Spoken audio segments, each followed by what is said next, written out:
Mesmo para aqueles que não se reconhecem como cristãos, a figura de Jesus de Nazaré é, sem dúvida, uma das maiores personalidades da história. Seus extraordinários feitos hoje levam pelo menos 2 bilhões de pessoas a se declararem, ainda que nominalmente, seguidoras da sua doutrina. Recentemente, uma pergunta de cunho confessional tem se tornado objeto de estudo de muitos cientistas ao redor do mundo. Qual teria sido a fisionomia de Jesus Cristo? Como ou com quem ele se pareceria? Seria alguém belo pelos padrões da nossa época? Em 27 de março de 2001, foi divulgada pela BBC de Londres a notícia sobre uma pesquisa feita com a ajuda de sofisticados computadores e a impecável coordenação de Richard Neve, um dos maiores especialistas em reconstituição facial do mundo. Seu maior fascínio, como ele mesmo admitiu, é reconstituir rostos de pessoas que viveram na antiguidade. Um dos seus mais curiosos trabalhos foi a reconstrução do rosto de Luzia, uma mulher convencionalmente datada como pré-histórica e que, segundo a opinião de alguns, teria vivido no Brasil em cerca de 11.500 anos. Uma data que, como mostraremos num outro programa, pode ter suas controvérsias. Bem, mas voltando a falar da nova pesquisa de Neve, o seu intento agora era redescobrir como seria o rosto mais famoso da humanidade, o rosto de Jesus de Nazaré. Para estudos desta natureza, Neve evidentemente se baseia no crânio do indivíduo e, como não temos os ossos de Jesus, afinal ele ressuscitou dentre os mortos, alguns arqueólogos israelenses tiveram a ideia de enviar para o especialista um crânio do primeiro século retirado de um antigo cemitério perto de Jerusalém. A partir daí, a técnica empregada foi a mesma utilizada em 1999 para reconstituir o rosto de Luzia.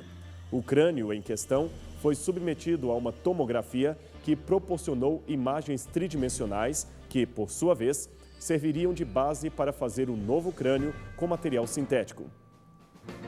Com esse molde, a face do contemporâneo de Cristo começou então a ser delineada. Os olhos, os lábios, o queixo. Então, finalmente, camadas de argila foram usadas para formar os traços do rosto, como o nariz, o queixo e as bochechas. E o resultado foi esse rosto nada similar às figuras e ícones tradicionais do cristianismo. Um Jesus, como disse o teólogo Joseph James, bem difícil de aceitar. Mas, a despeito da seriedade do estudo e do sensacionalismo da mídia, é importante mencionar, conforme a admissão do próprio professor Neves, que essa tentativa forense também possui as suas limitações. Questões como cor da pele e dos olhos, forma e tamanho do cabelo e certas cartilagens exteriores são fruto exclusivo da imaginação do especialista, o que torna o resultado parcialmente artístico e não 100% científico, como se supõe. Ademais, lembremos, Neve usou um crânio qualquer de um judeu que se supõe teria vivido nos tempos de Cristo. Mas ainda que assim o seja, o crânio usado como modelo pode muito bem ter sido o crânio de alguém como Barrabás, Judas, Simão Pedro, José de Arimateia, enfim, qualquer um dos contemporâneos de Cristo. E isto, por si só, desfaz a conclusão que temos de que teríamos ali em mãos a reconstrução exata do rosto do Filho de Deus. A não ser, é claro, que aceitemos a tese, nada coerente, de que todos os judeus do tempo de Cristo eram extremamente parecidos entre si, quase como irmãos gêmeos uns dos outros. Algo, é claro, completamente sem sentido. De qualquer modo, os traços característicos da época tornam quase nula a possibilidade de Jesus ser fisionomicamente como a tradição o compôs. Noutras palavras, o rosto de Cristo teria pouco ou nada a ver com o que a cultura e a arte eclesiástica impuseram ao longo do tempo. Não era um Jesus magro, de cabelos loiros, muito menos de olhos azuis. Veja, por exemplo, este conhecido quadro do Sagrado Coração de Jesus, pintado em 1740 pelo artista italiano Pompei Battoni. Repare os detalhes. Veja como os traços delicados de Cristo beiram a femininidade. Mãos finas, bochechas rosadas, pele tremendamente alva. Agora veja e compare com este outro quadro do mesmo autor, retratando o deus grego Apolo, diante de duas jovens cognominadas Música e Métrica. E mais ainda, esse onde ele pinta o nobre inglês Sir Gregory Page Turner, em 1768. Perceba as semelhanças do tom facial, a posição delicada da mão direita, aliás, tremendamente parecida com o gesto de Jesus. E, por último, compare ainda com esse retrato de Jules Renoir Mansart, principal arquiteto do rei da França no século XVII. Você percebeu como esses quadros são tremendamente semelhantes entre si? O que pouca gente sabe é que essas coincidências não são fruto do acaso. Havia todo um programa de imitação do classicismo francês que, por sua vez, designava os perfis greco-romanos como o padrão da beleza mundial em detrimento a todas as demais culturas do planeta. Contudo, até mesmo esse padrão foi adaptado. Sim, ele foi adaptado para se tornar o mais próximo possível das feições fisionômicas da família real francesa, especialmente a partir de Luís XIV. Aliás, tanto a pintura original de Battoni quanto as imitações que se seguiram dela foram fruto de uma devoção mística inspirada numa suposta visão da religiosa Marguerite Marie Laloque, que viveu entre 1647 e 1690. Muitos religiosos da época acreditavam que ela vira Cristo em uma visão mística e que, nesta visão, o mestre estaria abrindo o peito e mostrando-lhe um coração ferido. E ela, é claro, era coincidentemente de origem francesa. Não é por menos que, ao comentar esse fenômeno, o professor e especialista em artes devocionais Heinrich Arhen resumiu que esta visão artística do Sagrado Coração partiu de uma tentativa desenfreada de recuperar a imagem da Igreja na França, um dos países que mais trabalho deu à Cúria Romana. Afinal, até que eclodisse a Revolução Francesa em 1789, aquela era a monarquia mais complexa de toda a Europa. E tais tendências de padrão francês para retratar a Cristo eram um claro sinal de que, abre aspas, a Igreja ainda pertencia ao rei da França, fecha aspas. Não foi por mero capricho ou somente para dar uma dose maior de humor à sua obra que Ariano Suassuna, em O Alto da Compadecida, apresentou um Jesus negro, causando impacto e até mesmo risos nas plateias e nos leitores de um modo geral. O seu objetivo era, sem dúvida nenhuma, quebrar o estereótipo de Jesus Cristo, aquele de um Jesus inteiramente europeu. Um pouco antes da Segunda Guerra Mundial, um outro movimento diametralmente contrário ao de Suassuna se difundiu na Alemanha, que começava a abraçar agora ideais nazistas de governo. É que o teólogo e político nacionalista Paul Anton Lagarde passou a divulgar na Alemanha a tese de que Jesus tinha sido um judeu ariano da Galileia, perseguido e sacrificado por judeus semitas da Judéia. Ele procurava convencer deste modo aos seus compatriotas alemães de que Jesus não poderia descender de um povo do deserto culturalmente pobre, de tez e olhos escuros, os semitas no caso, mas antes que ele deveria provir da raça superior dos nórdicos, cujas características faciais exibem traços nobres e bem delineados, pele clara, olhos e cabelos também igualmente claros. Esse movimento nacionalista, envolvendo um valor religioso de profundo significado para a fé popular, foi, pasme você, um dos maiores precursores do nazismo de Hitler, aquele que propagou uma das mais vergonhosas e sangrentas exterminações raciais da história, e numa terrível blasfêmia o fez em nome de Jesus.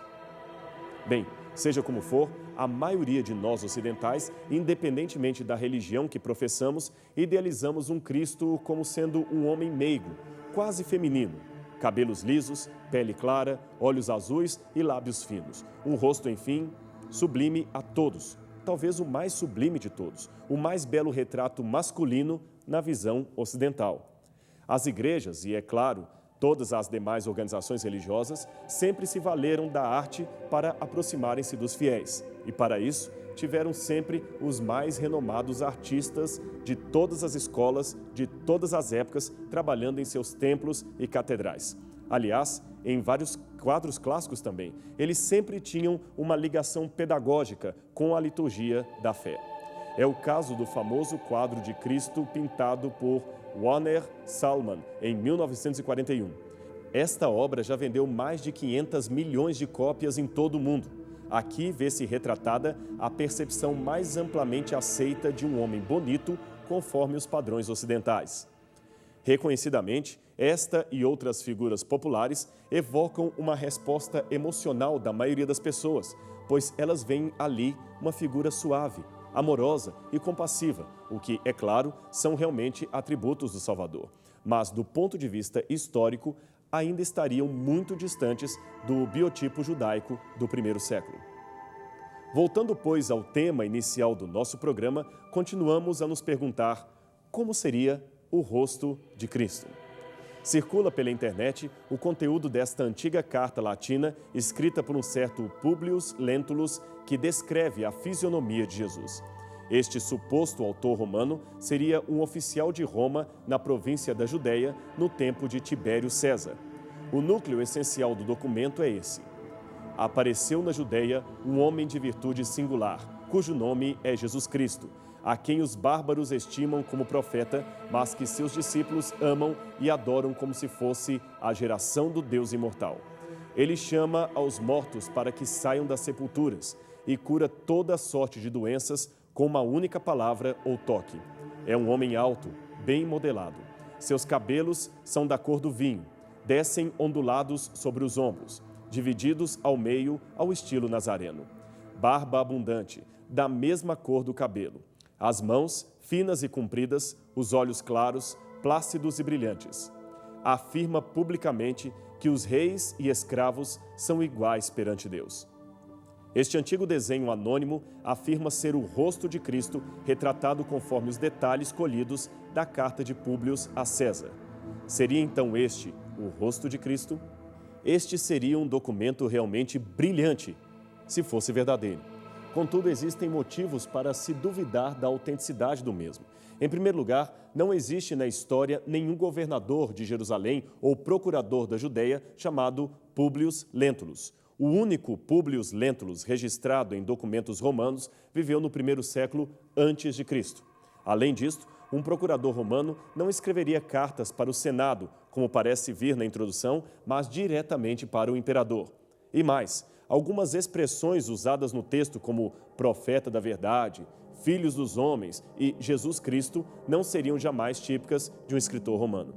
São idiomatismos do hebraico tomados diretamente do Novo Testamento. O excelente trabalho do teólogo alemão Ernest von Dobschütz, publicado em 1899, mostra que havia algumas cópias deste documento circulando já na Idade Média, o que demonstram ser seriamente um pseudepígrafo medieval. Voltamos, portanto, à estaca zero em busca de nosso rosto de Jesus Cristo. E se pesquisarmos nos primórdios da história do cristianismo, como os primeiros cristãos retratavam a Cristo? Bem, esta é uma pergunta que exige uma resposta delicada, baseada na paleoarte cristã, isto é, nas primeiras manifestações artísticas do cristianismo já encontradas nos séculos iniciais do movimento após a morte dos 12 apóstolos. Mas aqui, novamente, nos esbarramos numa pequena dificuldade. É que os primeiros cristãos herdaram dos judeus uma grande hesitação em fazer representações materiais de realidades transcendentes. Eles temiam pecar contra o mandamento que diz: não farás para ti imagem de escultura, nem as adorarás. É verdade que no Templo de Jerusalém havia uma riqueza de elementos estéticos e conteúdo artístico. No templo também foram utilizados os melhores e mais preciosos materiais disponíveis na época: madeiras, tecidos, metais nobres. Havia também belíssimas representações de elementos da natureza, tais como flores, frutos e animais esculpidos ou entalhados. O primeiro livro de Reis menciona entre os elementos decorativos do templo flores abertas, palmeiras, romãs, lírios, bois e até mesmo querumbins de ouro, que ficariam sobre a Arca da Aliança. Isto mostra que a proibição era quanto à adoração das imagens e não à confecção para fins pedagógicos ou, quem sabe, artísticos. Todavia, quando se tratava do ser divino, aí a coisa era mais séria.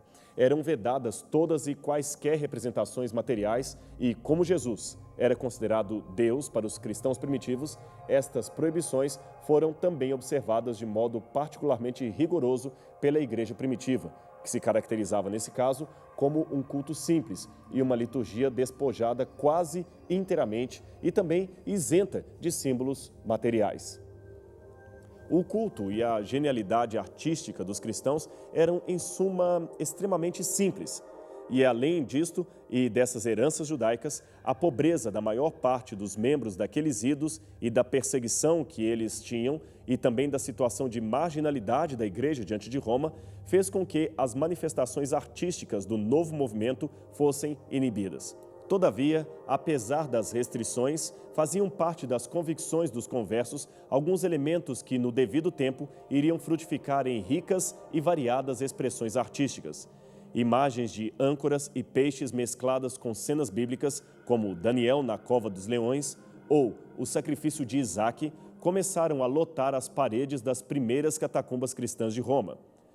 Veja esta cena dos 3 hebreus na fornalha ardente. Esta é uma boa ilustração da simplicidade dos primeiros traços artísticos do cristianismo. A figura de Cristo, é claro, demorou um pouco a aparecer. Ela veio, a princípio, como tentativa de não descrever o seu rosto, mas sim de dizer quem ele era. E, nesse caso, aparecia a figura do bom pastor, extraída do discurso de Cristo quando afirmou: "Eu sou o bom pastor que dá a vida por suas ovelhas." São João, capítulo 10, verso 11. Depois vieram outras cenas, como a ressurreição de Lázaro, a última ceia de Cristo e outras mais. Curiosamente, até o fim do V século, praticamente não ocorreram representações artísticas da cruz e da crucifixão. Os primeiros cristãos pareciam pouco inclinados a destacar visualmente a morte humilhante do Filho de Deus, preferindo, ao invés disso, retratá-lo em vida, como amigo, senhor e protetor. Mas note que, a partir dos tempos bizantinos, começa-se a explorar mais as feições do próprio Cristo, o rosto de próprio Cristo, como vemos nesse desenho do IV século, pintado na catacumba de Comodilha, em Roma. Note aqui Cristo já aparecendo com barbas e cabelos longos. Porém, é importante ressaltar o testemunho de Irineu de Lyon, um escritor que viveu no II século depois de Cristo e que, portanto, estaria muito próximo das fontes apostólicas. Em seu livro Adversus Héreses, ele relata que, em seu tempo, as imagens corpóreas de Jesus, que alguns já descreviam, eram completamente apócrifas, isto é, fantasiosas. E, confirmando esta declaração, temos a opinião categórica de Santo Agostinho de Hipona, que viveu no V século depois de Cristo e também escreveu: "Ignoramos completamente o aspecto físico de Jesus." Isto está em seu tratado sobre a doutrina da Trindade. Talvez a razão para a assertiva de Agostinho esteja no fato de que, já por esse tempo, Constantino havia ampliado o status social do cristianismo e o crescente poderio da igreja começava a ser traduzido em manifestações artísticas cada vez mais ricas, sofisticadas e, por que não dizer, idolátricas. Se nos primeiros séculos predominavam os temas da simplicidade dos primeiros cristãos, naqueles desenhos ali esculpidos, nos ícones medievais prevaleceu a idolatria e a ostentação em nome de uma fé que estava crescendo. E isto você pode encontrar em qualquer livro de história que for pesquisar. Se atentarmos às páginas da Bíblia Sagrada, notaremos que em nenhuma parte das Escrituras está oferecido o que poderia ser um retrato exato ou um retrato falado de Cristo. Porém, se aliarmos a sua leitura às informações históricas e arqueológicas disponíveis, é possível encontrar ali algumas poucas, porém razoáveis possibilidades. Em primeiro lugar, temos a informação de que Jesus Cristo, embora nascera em Belém da Judéia, foi criado na Galileia. Em outras palavras, ele era inquestionavelmente semita. Ora, esses povos, aqueles que habitavam o sul do Mediterrâneo, eram predominantemente distintos dos gregos e romanos pela cor azeitonada de suas peles, pelos olhos de azeviche, isto é, tremendamente negros, pelos cabelos escuros e pelo nariz arqueado, e também por uma estatura mediana. Precisamos compreender que Jesus de Nazaré foi um carpinteiro, um ofício que ele aprendeu trabalhando ao lado de José. O trabalho manual envolvia duro esforço e não apenas a fabricação de móveis, como muitos supõem, mas o corte de pedras e madeiras para o uso em construção de casas, pontes e outros edifícios. Por isto, as mãos de Cristo deveriam ser bem calejadas e o seu físico bem musculoso devido ao esforço físico requerido no trabalho manual. Aliás, Só o fato de Jesus conseguir ainda carregar uma cruz por bom tempo, depois de uma noite inteira de torturas e sofrimentos, demonstra uma incrível força muscular. Embora Jesus gozasse de boa saúde, cuidasse rigorosamente de sua alimentação conforme as prescrições do livro de Levítico, afinal ele era o Messias e tinha que dar o exemplo, naquele tempo a expectativa média de vida entre os homens pobres da classe trabalhadora estava na faixa dos 35 e 40 anos devido aos rigores do trabalho pesado, às doenças e o calor do deserto. Por causa destas questões, desses fatores, a aparência de Jesus provavelmente seria de um homem mais velho do que pensaríamos em relação a alguém de nossos dias com seus 20 ou 30 anos de idade. Alguns, de posse de uma antiga profecia da Bíblia, registrada no livro de Isaías, capítulo 53, pensam que Jesus não seria belo. Ali é dito o seguinte a seu respeito: porque foi subindo como renovo perante ele, e como raiz de uma terra seca, não tinha beleza nem formosura. E olhando nós para ele, não havia boa aparência nele para que o desejássemos. Contudo, é mais provável que esse texto se refira não ao seu aspecto normal, mas ao estado em que Cristo estava na cruz do Calvário e que, portanto, causaria repúdio a todo o que o contemplasse. Sendo já um homem feito, sua barba e bigode teriam sido muito mais cheios e menos aparados do que em algumas representações artísticas, pois a lei judaica proibia aos homens de apararem os pelos da face. Isso está em Levítico, capítulo 19, verso 27. Vamos ver o que diz ali. Não cortareis o cabelo, arredondando os cantos da vossa cabeça, nem danificareis as extremidades da tua barba. O motivo para tal proibição talvez esteja no fato de que alguns povos pagãos costumavam cortar a barba e oferecer aos ídolos, aos deuses, algo que o Deus de Israel preservou seu povo de praticar. Ademais, os egípcios também tinham o costume de cortar ou tosquiar as suas costeletas, como pode ser visto nos sarcófagos das múmias e também nas representações das divindades nos monumentos egípcios. Mas os hebreus, para se separarem das nações vizinhas, ou talvez para colocar um fim a alguma superstição existente, eram proibidos de imitar essa prática. Até hoje, como você pode ver, eventualmente, ao presenciar judeus racídicos, percebendo que eles costumam não cortar as suas barbas e também os cabelos, ou pelo menos aqueles que cobrem as têmporas. Em termos de temperamento, Jesus deveria ser uma pessoa muito carismática, pois até as crianças, que não tinham na época as mesmas liberdades das crianças de hoje, se sentiam à vontade para correr até ele. O mesmo se pode dizer de mulheres, que não ousariam se dirigir a um homem comum em público. Algumas de suas parábolas têm um estilo até bastante próximo ao humor sapiencial daquela época, o que significa que, em alguns casos, os seus exemplos eram irônicos e puxavam até risos do auditório.